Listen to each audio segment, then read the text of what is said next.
Sobre a liberdade, eu creo que isto poderíamos falar, non? Igual que se falou toda a historia, unha persoa pode falar toda a súa vida sobre a liberdade e nunca chegar a nada. Para min a liberdade non é unha cousa que se acada, é unha cousa que se exerce. E ti serás libre dentro do teu contexto. Unha parte da liberdade pasa por asumir que tes limitacións. Hai un punto onde non podes, polo que sexa. Que require para min vivir exercendo a túa liberdade. Require a desobediencia. Isto é así. Hai que desobedecer.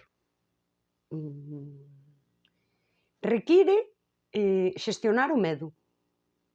Asumir que ti tes medos, non? Porque a veces eu non teño medo a nada, é unha maneira de falar. O ser humano ten medos que son propios do ser humano. E xestionalos. Actuar con medo.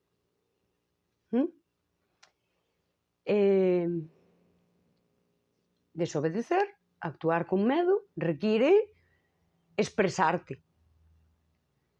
A liberdade de expresión é un dereito que se recoñece en moitos países.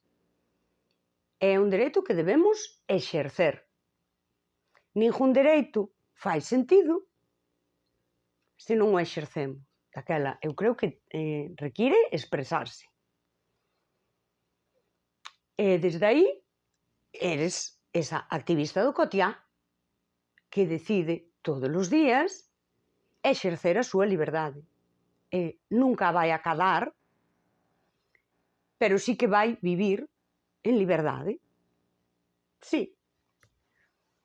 Que pasa ca liberdade? Eu, Patiño, eu creo que son unha persoa que vivo exercendo a miña liberdade, sempre ata onde podo.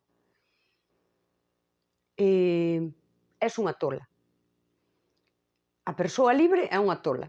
Eric Fromm, no seu ensaio O medo á liberdade, de feito, fala dunha cousa, é que hai moitos síntomas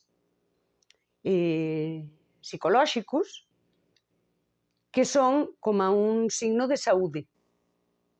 Dicir, a persoa que está máis en contacto co seu humano bate máis co social, cos mandados. Dicía el desde ese punto de vista de psicoanalista que atendía a persoas destas que ao final o que tiñan eran conflictos que eran humanos. Vivimos a día de hoxe con isto de visibilizar a saúde mental, con uns problemas de saúde mental moi grandes, sí? Nunha sociedade individualista, onde o problema vai ser ti, o cal non é certo. Pero se tuveses que velo dun xeito individual, ti estás todo o tempo batendo co social. E require pensar nisto, en que eu non teño saúde mental porque o meu humano bate co social. E ao mellor estamos chegando a puntos onde, eu digo, o sistema é anti-persoas, é inhumano. Daquela, ti, cando decides, dis, pois xa me dá igual, xa vou ser libre. Eu, como persoa, eu creo que tiña esta predisposición a cuestionar todo e precisar, ademais, pronunciarme e dicir, a mí isto non me parece normal, ou o que sexa, pero tamén hai un tempo que dis, mira, media vida vai fora, quedame outra media. Hai moitas cousas que eu desexaría, ou que eu desexei, que agora xa me dan igual, é dicir, se pasan moi ben e se non pasan tamén, a moitas cousas xa renunciei, porque baten co meu humano. Unha parte do éxito social que se me dixo, desa realización e diso que é éxito, bate co meu humano, vale? Bate ca miña moral, cos meus valores. Pois xa fago a renuncia e daquela dis ti, pois sínteste máis libre. Unha forma de ser libre é renunciar. E daquela é unha tola. Eu son consciente de que chega ese punto no que eu, pois, non sei, imagino máis xente por aí falando de min, dita tola. E eu, a veces tamén me comparo, non? Coa xente e digo, a ver, eu da Morea non son, e daquela diste, pois serei unha tola, vale, pero eu síntome cómoda nesta tolemia.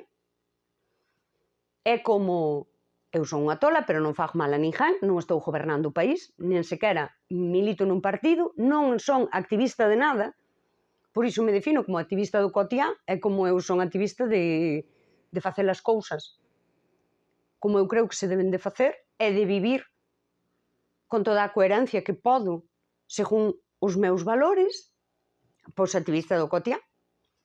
Daquela eu non fago mal a nadie. Sí? Non goberno o país, non milito en política, non son activista de nada, e digo, pois ata ese ser tola, o vexo como exercer a miña liberdade de ser unha tola que o cuestiona todo, e que desobedece os mandados. Eu non fago mal a nadie, eu metome aquí con meus michis, os meus libros, ou boto ao monte a andar, ou marcho 3 días co meu coche, ver mundo, estar por aí eu comigo, e digo, pois que me deixen ser tola. E aí atopo eu ese punto de, vale, pois o mellor ser libre pasa porque me vexan como unha tola, pero proxectarme, non? Desde eso que se me dixo que debo facer, é obedecer, e non é liberdade. Así que eu digo, pois, vos chamadeslle tola, eu voulle chamar libre. Sí. E gústame, porque a min gústame a persoa que son. Teño fachenda de ser quen son. E ao mellor digo, estarán por aí dicindo que son tola, pero unha cousa tamén teño bastante clara, é que as persoas que me coñeceron un pouco de cerca poderán dicir que estou tola, pero o que non poderán dicir é que as arrastrei na miña tolemia, que as obriguei a ser tolas comigo, porque esa tolemia é liberdade. Eu, como persoa que exerce a súa liberdade, respecto a liberdade das outras persoas. Entre tanto, non queiran limitar a miña ou coartar a miña. E penso que tampouco, casi calquer persoa que diga que estou un pouco tola, eu creo que non che dirán e fixo moito mal. Porque hai unha cousa que para min tamén é liberdade, porque é unha desobediencia ao sistema, que é a bondade. Eu creo, cegamente, na bondade como unha forma elevada de amor e como algo que é revolucionario, porque o sistema que nos quere escravas, que nos quere individualistas, que nos quere productoras e consumidoras incansables, en todo iso que nos di que está ben, que sería o normal e non a tola, entra o ser cruéis. As persoas estamos sendo cruéis unhas para as outras. Daquela eu creo na bondade como un acto revolucionario que é unha forma elevada de amor, de estar no mundo xestionando o amor, igual que xestionas o medo e as outras emocións, xestionando o amor, que é algo humano. Daquela, dificilmente penso que digan fixo moito mal. Non o creo. Daquela, eu xa estou contenta. E é unha tola, pero non lle fai mal a nadie. Jústame, váleme esa definición. Porque ten que ver ca percepción das outras persoas desde o seu contexto e desde como eles elixen vivir.